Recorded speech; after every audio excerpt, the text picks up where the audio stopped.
यार बस मैं और रील्स नहीं देख सकती मजीद, ये जनता मंतर प्रोटेस्ट की रील्स में और मजीद नहीं देख सकती। कोई मेरा वीज़ा लगा दे यार इंडिया, कोई मुझे बॉर्डर क्रॉस करवा दे यार। पाकिस्तान में सब कुछ बोरिंग चल रहा है, सब कुछ बोरिंग चल रहा है। यहाँ कोई इंजॉयमेंट नहीं हो रही है। इंजॉयमेंट वहाँ कर रहे हैं ना जेंजीज, बस वो इंजॉयमेंट चाहिए मुझे। मैं फिजिकली यहाँ तो हूँ लेकिन मैं मेंटली वहाँ पर हूँ, ठीक है, इंडिया में हूँ। मुझे कोई इंडिया पहुँचा दो यार प्लीज़। यार इसे कहते हैं दिन में लाठी और रात में पार्टी। जितना हम पाकिस्तानियों का दिल कर रहा है ना इस जंतर मंतर के प्रोटेस्ट में जाने का, उतना किसी मुल्क के जेंजी का ना दिल नहीं कर रहा होगा। यार बॉर्डर खोलो यार, हमें नहीं पता, किसी तरीके से हमें हमें उस प्रोटेस्ट में पहुंचाओ या तारों के नीचे पहुंचाओ। जिस तरीके से सलमान खान आया था तारों के नीचे से, वैसे यार सल्लू भाई बताओ किस रास्ते से आप आए थे, किस रास्ते से आप गए थे। हमें उस रास्ते से जाना है। जितना ये इंडिया के जंतर मंतर के प्रोटेस्ट की वीडियोज और रील्स देख के मजा आ रहा है, उतना तो किसी बॉलीवुड की किसी मूवी देख के भी मजा नहीं आया था जितना इस प्रोटेस्ट को देख के आ रहा है यार। और ऊपर से जो ये वाइल्ड कार्ड्स की जो एंट्रीज हो रही है ना, मजा ही आ गया यार, चस आ गई। यार इंडिया में जो प्रोटेस्ट हो रहा है उसके अंदर रोल बर्गर सब कुछ मिल रहा है, चिप्स विप्स सब कुछ पापड़ वापड़ मिल रहे हैं। यहाँ पर भी पेपर लीक होता है यार, जैसे वहां लीक होता है यहाँ पर भी लीक होता है। तो इस तरह कोई बहाना आप लोग भी बनाओ, बिरयानी वगैरह खिलाओ यार हमें। मैं अपने सारे दोस्तों को लेके आ जाऊंगा बिरयानी खाने के लिए, सही है? तो ऐसा कोई सीन बनाओ, करते हैं यार। ये कौन कर रहा है? इंडिया में इस वक्त जो स्टूडेंट्स की मूवमेंट चल रही है, ये नडर बच्चे, उनको दाद देने की वाकई में ज़रूरत है। जिस तरह वो अपने हक के लिए खड़े हैं, पुलिस की मार खा रहे हैं, तशद्दुद बर्दाश्त कर रहे हैं, इतनी वीडियो सामने आ रही हैं और पता नहीं क्या क्या इल्ज़ामात इन पे लग रहे हैं कि बाहर की फंडिंग है और इनको पता नहीं कौन पीछे से फंड कर रहा है और ये जानबूझ के मुल्क को बदनाम कर रहे हैं। लेकिन वहाँ पे जो सेलिब्रिटीज़ हैं, ज़्यादा तो नहीं, जो आइकॉनिक सेलिब्रिटीज़ कहा जाता था वो सब खामोश हैं। लेकिन बहुत सी ऐसी सेलिब्रिटीज़ भी हैं, उनमें लेजेंड नसीरुद्दीन शाह साहब शामिल हैं। उसमें मैं देख रही थी सोनाक्षी सिन्हा हैं और भी बहुत सारे। वो इन बच्चों के साथ खड़े हैं और जितने भी अच्छे इन्फ्लुएंसर्स हैं, जिनमें से कई को मैं ख़ुद भी फॉलो करती हूँ, उनमें डॉली सिंह हैं और दीगर, और वो भी इनके साथ हैं। और भाई सलाम है बच्चों, आप लोगों ने बता दिया है कि अपने हक के लिए आवाज़ कैसे बुलंद करनी चाहिए। और कुछ भी हो जाए, जितना मर्ज़ी तशद्दुद हो जाए, लेकिन डटे रहना चाहिए। और ये जो इंडियन बच्चों की, इंडियन स्टूडेंट्स की मूवमेंट है, ये तारीख़ याद रखेगी।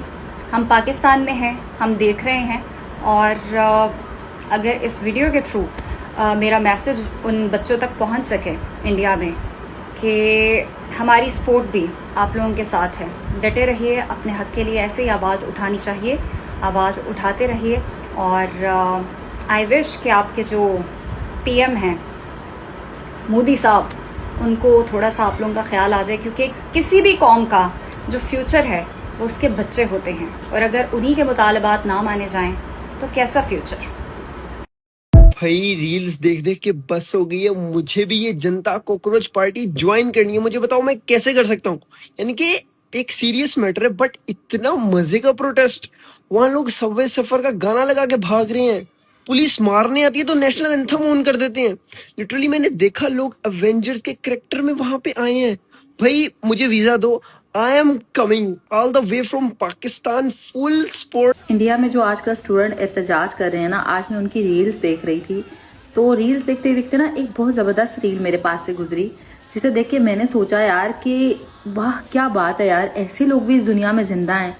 आप भी ज़रा ये देखिए, मुलाहिजा फरमाएं ये रील। भाई साहब महरौली से आए हो, किन मुद्दों के साथ आए हो? भाई जो ये नीट का पेपर लीक करा था इन्होंने। आप किस कॉम्पिटिटिव एग्जाम की तैयारी करते हो, वनडे एग्जाम की या यूपीएससी? एक्चुअली ना मेरी गर्लफ्रेंड नीट की तैयारी कर रही थी, तो जब पेपर लीक होगा तो डिप्रेशन में चलेगी। तो 1 महीने से डिप्रेशन में ही है वो। 1 महीने डिप्रेशन में है, तो आप उनको नैतिक बल देने के लिए यहाँ आए? हाँ। आपके साथ भी वो आई है या आप अकेले ही आए? मैं अकेला ही आया हूँ, तबीयत खराब हुई। यार ये वाले लड़के कहाँ मैन्युफैक्चर होते हैं, मुझे ये बात समझ नहीं आती कि मतलब यार हमारी किस्मत फूटी है शायद। अगर हम किसी लड़के को ये कह देना कि हम डिप्रेशन में हैं, तो अगले दिन लड़का हमें ब्लॉक कर देता है। ये कौन से लड़के हैं यार जो किसी गर्लफ्रेंड का पेपर लीक हो गया और उसमें वो डिप्रेशन में चली गई और लड़का उसके लिए प्रोटेस्ट करने के लिए बाहर निकल आया है। इस प्रोटेस्ट के लिए जो है ना, जो मोदी साहब की तकरीर है ना, वो मैं सुन रही थी। अजीब सी बात है यार, इतना मतलब पेपर लीक हो गया, कितने बच्चे आप लोग मार रहे हो। मैंने बहुत सारी रील्स देखी हैं जिसमें आप लोगों ने इतना इतना मारा है स्टूडेंट्स को। तो मुझे समझ नहीं आता कि ये जमहूरियत किस चीज़ का नाम है। जमहूरियत तो वो होती है जहाँ पे इंसान अपने हक की आवाज़ उठा सके। जहाँ जिस मुल्क में भी हक की आवाज़ नहीं उठाई जाती, इट्स मीन कि वो कोई भी जमहूरियत वाला मुल्क नहीं है। मोदी साहब को इतनी अक्ल नहीं है कि मतलब कि आप एक प्रेस कॉन्फ्रेंस बुलाओ एक तरीके से, ठीक है, और जिन्होंने भी उनको जो है वो रील बनाने के लिए मोबाइल दिया ना, उनको इतना भी नहीं पता चल रहा कि रील बनाने के लिए मोबाइल कम से कम डिंगा नहीं रखते, सीधा रखते हैं। ऐसा लग रहा है पूरा मुंह ऐसे ऐसे मुंह निकाल के जो है ना वो रील बना रहे हैं मोदी साहब। इतना बड़ा एहतजाज हो रहा है, इतने स्टूडेंटों को मार दिया, स्टूडेंट बेचारे जो है वो मर भी चुके हैं, लेकिन मोदी जी के ना कानों में जूं तक नहीं रेंग रही। इतना नॉन सीरियस बिहेवियर था ना मोदी सरकार का कि मुझे लग रहा था कि ऐसा लग रहा है कि घर में कोई जो है ना वो लड़ाई झगड़ा हुआ है, उसके बाद जो है ना घर में ही सेटल डाउन हो गया सब कुछ। तो बड़ा ही नॉन सीरियस बिहेवियर था भाई। भाई इंडिया में एक पेपर लीक हुआ तो पूरा इंडिया बाहर आ गया, पूरा इंडिया उन्हें जाम करके रख दिया है, और इधर हमारा पूरा मुल्क लीक हो रहा है, मुल्क पाकिस्तान, किसी को कोई परवाह नहीं है। अवाम लगातार टैक्स दे रही है, महंगे महंगे जो है पेट्रोल डीजल खरीद रही है, मगर जो है अवाम खामोशी के साथ लगी हुई है, अवाम को परवाह ही नहीं है, मुल्क पूरा लीक हो गया है। और दूसरी तरफ जो है हुक्मरान हमारे दिन ब दिन अमीर होते जा रहे हैं, जजीरे खरीद रहे हैं, जहाज खरीद रहे हैं, अवाम को कोई परवाह नहीं है। सो जाओ भाई, सत्तू पी के सो जाओ, वैसे भी गर्मियां हैं, बल्कि आम का सीजन है, आम खाओ पियो। इंडिया का जंतर मंतर का प्रोटेस्ट देखने के बाद पाकिस्तानियों के दिल में एक ही ख्याल आ रहा है कि पाकिस्तानी नौजवान कब जागेंगे, पाकिस्तानियों के नौजवान कब कॉकरोच टाइप पार्टी बनाएंगे, पाकिस्तान के नौजवान सड़कों पे कब निकलेंगे। तो मेरी जान दो टोटियो, अगर ऐसा कुछ दिमाग में आ रहा है तो ऐसा बिल्कुल भी कुछ मत करना, क्योंकि यहाँ पे सिर्फ एक ही रूल चलता है, बंदा चक लेने यहाँ करो डक लेने यहाँ। घर के बाहर 10 मिनट है, काला डाला पहुंच जाना है, कुटनी खानी, बिला वजह कुटनी खानी, बिला वजह करो बाहर निकल के कुटनी खानी।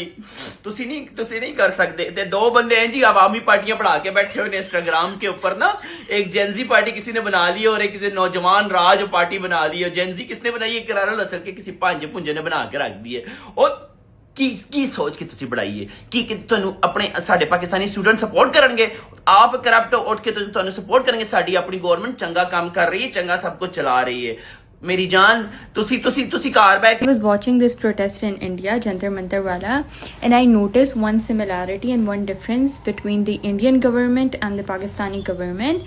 और वो सिमिलरिटी ये थी कि भाई इधर प्रोटेस्ट होता है तो इधर भी लोगों को मारते हैं, लाठी चार्ज करते हैं, इवन गोलियों से भी मार देते, गन से भी मार देते हैं, ठीक है। और जो डिफरेंस ये कि भाई इंडिया में क्या होता है कि इफ़ अपोजिशन पार्टी का कोई मेंबर इज़ डिटेन, उसे उठाया जाता है, then they are release soon after. For example Rahul Gandhi को देख लो या अभिजीत को देख लो, इन्हें उठा लिए, मतलब उठाया था बट फिर उन्हें रिलीज कर दिया जाता है। बट पाकिस्तान में अगर अपोजिशन पार्टी के किसी मेंबर को उठाया जाता है तो या तो उन्हें इतना टॉर्चर करते हैं कि वो आगे से कुछ बोल नहीं पाते, और या तो उन्हें छोड़ते ही नहीं है, ठीक है। And we know, like we all know who we are talking about. और इंडिया में तो चलो the protest is against the system, the education system, कि उसकी रेजिग्नेशन चाहिए वट एवर। बट पाकिस्तान में अगर हम अपने सिस्टम के अगेंस्ट कोई प्रोटेस्ट कर लें, we all know what's gonna happen. तो ऐसे प्रोटेस्ट पाकिस्तान में हो ही नहीं सकता। And this thing literally it haunts me. हो गया भाई, कर गया रिजाइन। करीबन 1 महीना प्रोटेस्ट करने के बाद, इतने डंडे और लाठियां खाने के बाद, इतनी शेलिंग बर्दाश्त करने के बाद, सोनम वांगचुक का 25 दिन तक हंगर स्ट्राइक रखने के बाद फाइनली इंडियन जेंजी तुम्हारे एजुकेशन मिनिस्टर धर्मेंद्र प्रधान ने इस्तीफा दे दिया है, रिजाइन दे दिया। Congratulation from all the Pakistani students, we all admire your hard work. मैंने अपनी 18 साल की जिंदगी में पहली बार एक सक्सेसफुल जेंजी प्रोटेस्ट देखा है, पहली बार। We all are proud of you.